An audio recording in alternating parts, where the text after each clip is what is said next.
Professor Helen Cross, who is an honorary consultant in paediatric neurology at UCL London and also Great Ormond Street.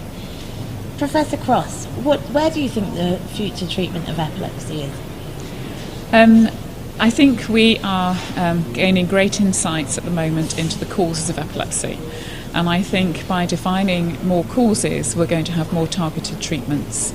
And these are causes related to the genetics of epilepsy, so trying to give us some insight into what causes the genetic epilepsies, as well as getting better ways of determining what causes structural epilepsies. So finding areas of brain that can be removed possibly through surgery and therefore curing.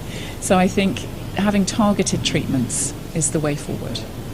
And what do you think some of the challenges are facing children with epilepsy today? I think the problem we have is that it is such a diverse group and it's not one diagnosis, and therefore gaining access to people who understand about that, getting an early accurate diagnosis is one of the main challenges. Then thereafter, of course, there is the issue about ongoing management and education and the recognition in schools about all the different facets that may accompany a child with epilepsy and what may be hidden or not so hidden. The problem we have at the moment with the education system is they feel that everybody has a problem as they enter into school, and that may be a fixed problem as time goes on, or a fixed diagnosis. Of course, epilepsy may come on at any point during school life, and many of the problems they have are subtle, may go unrecognised, and therefore they may not have the inputs that they require as time goes on. Thank you. And what are you going to be presenting at the Congress? I have several presentations at the Congress. I have a presentation about neurodevelopmental outcomes following epilepsy surgery in children with complex focal epilepsy, and talking about where that sits, neurodevelopmental expectations for families if their children are considered for surgery. We've got new data looking at both immediate benefits as well as longer term benefits of surgery.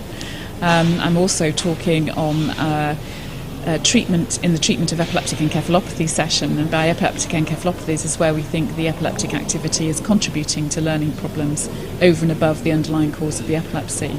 And I'm talking about a very specific type where there's continuous electrical activity in sleep, and looking at medical treatment in those that really are suited to medical treatment, and surgical treatment where it's appropriate.